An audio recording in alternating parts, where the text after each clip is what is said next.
Ayo Sobat Goib, buruan subscribe channel ini. Jangan sampai kalian keduluan sama tuh genderuwo dan kuntilanak itu. Dah, makasih ya. Happy watching.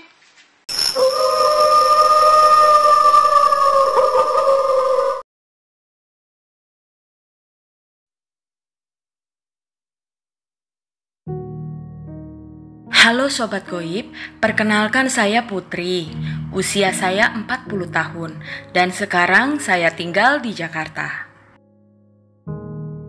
Saya ingin bercerita sekaligus curhat mistis tentang diri saya sejak saya kecil. Sumpah serapah saya jadi kenyataan.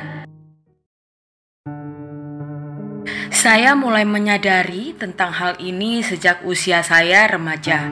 Ketika itu saya kelas 3 SMP. Di sekolah, alhamdulillah saya mendapatkan ranking 1 terus. Akan tetapi kalau ada guru matematika mengajar, saya paling malas. Alasannya saya malas karena saya selalu ditunjuk untuk maju ke depan untuk menjawab pertanyaan guru matematika itu. Kejadian itu terjadi saat di pagi hari hujan turun. Tiba di sekolah, saya merasa malas sekali. Mata masih ngantuk. Mungkin mager kali ya, karena cuaca dingin hujan bikin ngantuk. Saat itu, saya keceplosan bilang, "Duh, males banget sih matematika. Gue sumpahin tuh bapak, ban motornya kempes di jalan." Dan entah bagaimana ini bisa terjadi. Kelas kami kosong ketika jam pelajaran matematika. Padahal guru matematika terkenal paling disiplin. Ketika jam istirahat, guru matematika saya baru datang dengan kondisi baju yang basah kuyup. Beliau langsung mampir sebentar ke kelas saya dan kemudian bertemu dengan saya yang duduk di depan kelas. Beliau berkata, "Putri, tolong sampaikan ke teman sekelasmu. Sebagai ganti saya tidak masuk tadi, kerjakan soal di halaman 80 sampai 81 ya." "Oh iya baik Pak, nanti akan saya tulis di papan pesan dari Bapak ini ya Pak. Bapak kenapa bajunya basah kuyup Pak? Kehujanan ya Pak?" Ya, tadi saya kehujanan karena ban saya tiba-tiba kempes. Padahal saya selalu cek detail motor sebelum berangkat. Ya, namanya juga musibah. Bisa kapan aja dan di mana terjadi, Putri. mendengar hal tersebut, saya langsung merinding. Sumpah serapah yang saya ucap tadi pagi benar-benar terjadi. Setelah kejadian itu, makin banyak kejadian lain yang terjadi ketika saya mengucapkan sumpah serapah. Terutama ketika saya sedang dalam emosi dan amarah tingkat tinggi yang benar-benar membara. Setelah kejadian itu, saya jadi kepikiran dan terus berpikir, ada apa ini? Mengapa sumpahan itu terjadi? Padahal saya bukan penyihir dan bukan keturunan penyihir. Mengapa ini bisa terjadi ya? Seperti ketika itu ada laki-laki yang menyakiti teman satu geng saya seputar masalah percintaan. Saat itu saya sangat kesal dan berkata, "Najis tuh ya si boy, berani-beraninya bikin nangis teman gue. Gue sumpahin bengek lu boy." 3 hari kemudian, ada pemberitahuan dari teman satu geng saya ini bahwa boy mantan pacarnya sedang masuk rumah sakit karena demam tinggi dan sesak nafas. Banyak kejadian aneh setelah saya sumpah serapah. Saya mulai ingin mengkontrol diri dan ucapan saya sejak saya mengucapkan sumpah serapah yang tidak baik untuk saudara tiri saya sendiri. Ketika itu, saya dan saudara tiri saya bertengkar sangat hebat. Karena masalah sepele sebenarnya sih, rebut-rebutan mau pakai kamar mandi untuk berangkat sekolah. Saat itu kakak saya ada jadwal kuliah pagi dan saya harus sekolah pagi. Karena kakak tiri saya bikin saya kesal, saya keceplosan bilang, Nabrak luka, mandi aja pakai nyerobot. Sampai detik ini, saya masih merasa bersalah kepada saudara tiri saya itu. Karena sumpah serapah saya saat itu membuat hidupnya harus benar-benar berakhir. Saudara saya meninggal ditabrak mobil yang melaju sangat kencang. Motor kakak saya itu hancur dan nyawa kakak saya tidak tertolong. Kak, maafin Putri ya, Kak.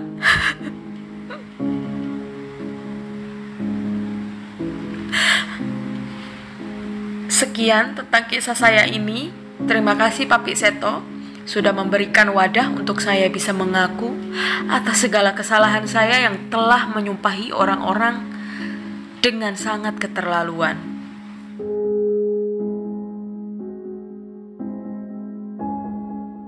Sejak saat itu, saya selalu minta maaf kepada Allah. Saya sholat tobat dan selalu berdoa agar Allah menjadikan saya pribadi yang pendiam saja, agar tidak perlu lagi banyak bicara dan bersumpah serapah.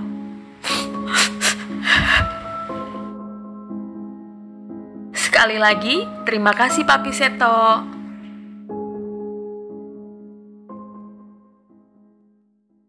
Nah, Sobat Goib, sebelum kita mulai lagi, jangan lupa yang belum klik subscribe ya di-subscribe. Assalamualaikum warahmatullahi wabarakatuh. Salam putih, hai Sobat Goib. Apa kabar Sobat Goib semua? Semoga selalu dalam lindungan Allah dari COVID-19. Dan semoga kita selalu diberikan semangat. Ya, semangat untuk terus bertahan di dalam zaman COVID-19 ini. Oke. Walaupun sesusah-susahnya kita, tetap kita usaha maksimal sebagai manusia, baru kita berpasrah sama Allah atau sama Tuhan. Oke Sobat Goib, untuk konten kali ini masih di sesi cumi. Iya, apa itu cumi? Curhat mistis. Oke. Untuk Sobat Goib atau pemirsa channel YouTube yang baru menemukan channel YouTube saya, Papi Seto, konten ini berisi tayangan memuat sisi fakta atau mitos dari suatu cerita, lokasi, tempat yang bernuansa mistis. Ya, Papi akan mengupas apakah itu ada campur tangan mistis atau memang keteledoran orang tersebut. Gitu, karena ada beberapa konten yang juga seperti itu. Nah, kalau di konten yang sesi ini adalah cumi. Cumi itu curhatan mistis dari sobat-sobat Goib saya yang sudah lama bergabung, yang sudah tergabung dalam Sobat Goib Community. Ya, mereka kebanyakan mengirimkan cerita-cerita pengalaman hidupnya yang bertanya. Isinya bertanya apakah itu memang ada campur tangannya hal goib, hal mistis di cerita atau di kehidupan Sobat Goib saya itu. Nah, untuk tayangan mistis cumi kali ini, curhat mistis kali ini, ya, itu datangnya dari, sebentar, Papi lihat contekan karena udah tua, agak sedikit pelupa, tapi tetap oke. Oke. Oh, ya, ini datangnya dari dekat sih, dari Jakarta sih ya. Nah, ini curhatannya, sumpah serapah mengapa sering menjadi kenyataan. Oke, serem juga sih ya. Makanya hati-hati nih ngomong ya. Lagi-lagi mikir dulu sebelum ngomong gitu. Oke. Ngeri juga ya. Ngomong-ngomong ngeri juga kalau kita ngomong ya, walaupun ya itulah ya. Makanya jangan terbiasa nyumpah serapah ke orang gitu ya. Ngeri.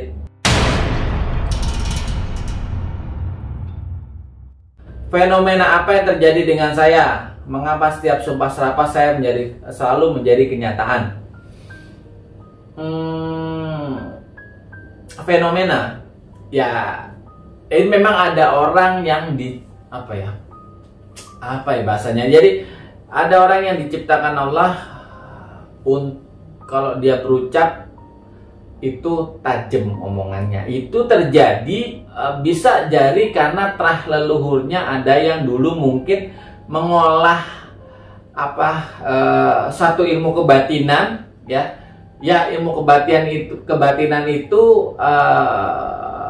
ada beberapa, jadi mengakibatkan mengundang beberapa jin nyaman sama diri orang yang mengolah ilmu itu ada. Jadi tajamnya omongan orang itu ada yang akibat dari olahan batin, dalam artian mengolah satu ilmu kebatinan atau apa yang membuat jin nyaman datang dan bersahabat, dan otomatis dia seperti menyuruh, memerintah atau menyuruh. Nah itu otomatis jalan. Itu ada yang seperti itu.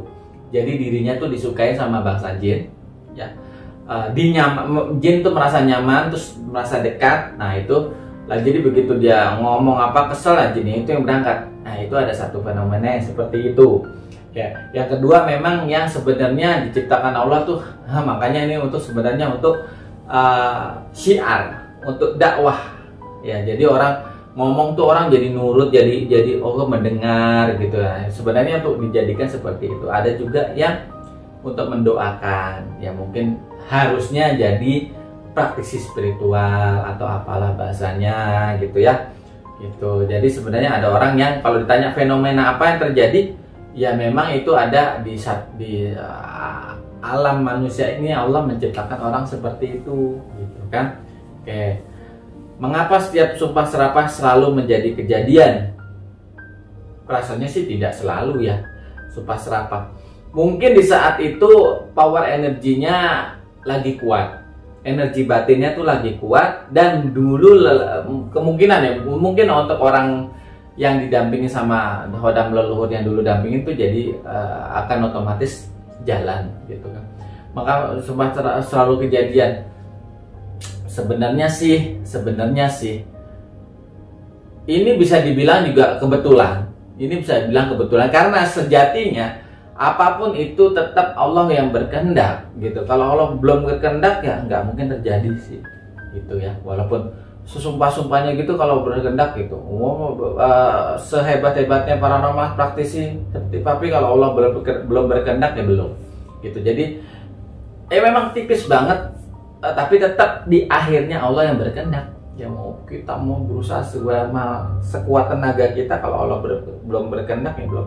Apalagi yang cuma sumpah serapah gitu loh. Gitu. Maksud tapi itu begitu, mau ngomong kayak gitu kan. Ya. Oke. Terus pertanyaan berikut dari dia, apakah ini dari keturunan atau merupakan kelebihan dengan diri saya? Bentar. Sobat Gap, saya lihat dulu ya. Ini curhatannya ini orang.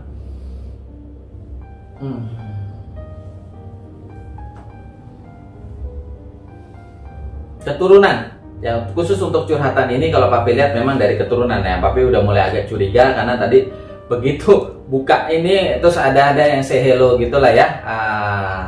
Apalah bahasanya, jin itu yang merupakan dari keturunan jin yang ikut sama leluhurnya dulu, itu sudah mulai ada say hello sama Papi. Dan tadi buka tayangan ini walaupun syuting, ya mungkin dia pengen tampak juga di kamera. Enak aja dulu.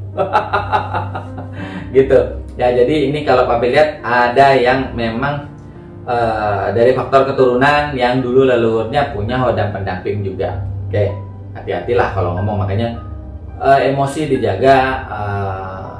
Buka sepersekian detik kita biasakan mikir dulu baru buka mulut gitu kan. Hati-hati terutama untuk kalau memang merasa kamu seperti itu ya. Oke.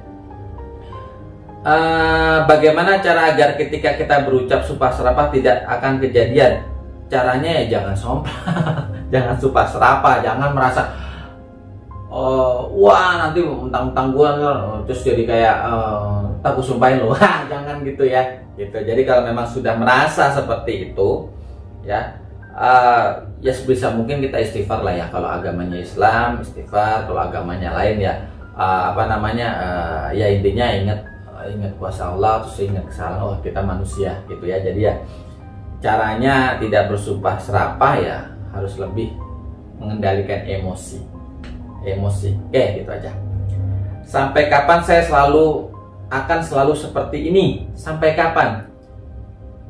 Kalau ditanya seperti itu sampai kapan ya? Ya sampai sekarang pun bisa. gitu. Tapi ya intinya ya itu tadi, dilatih dulu manajemen emosional. Bahasanya manajemen emosional. Jadi gitu, manajemen emosionalnya itu harus diatur ya. Kalau kita punya emosi sama orang ya jangan seberapa. Ya kalau mau nyumpahin jadi kaya lu. Nah gitu, jangan celaka lu, jangan. Jadi seperti biasakan kita mendoakan orang yang baik gitu kan. Kalau sumpahin tapi jadi orang kaya sih.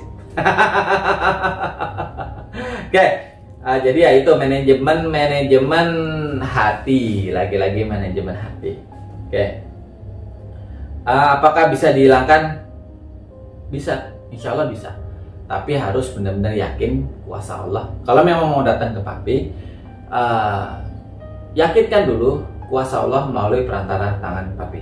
Ya, yuk kita doa bareng, yuk kita munajat bareng. Insya Allah bisa dihilangkan karena ini bukan dari diri kamu yang tajam, karena adanya hodam pendamping yang mengiyakan sumpah kamu itu. Jadi ya begitu kamu kesel, si hodam pendamping itu langsung otomatis bus gitu kan. Nah ini yang bahaya. Oke, bisa dihilangkan? Bisa. Untuk kasus sobat gue yang bercerita ini atas nama ini papi tidak sebutkan ya, tapi insya Allah semoga yang punya cerita ini menonton tayangan. Kalau nggak menonton ya kebangetan. Udah capek-capek papi ngoceh nggak ditonton. Oke sobat gue saya, terutama yang bercerita, kirim ke chat WA papi ya. Terima kasih sudah memberikan ide konten. Karena sebagai konten kreator harus tetap ada terus stok konten, karena nggak enak sama YouTube. Oke, untuk sobat Web papi yang sudah lama gabung di sobat Web community, bahasa Inggris. Nah, apa namanya?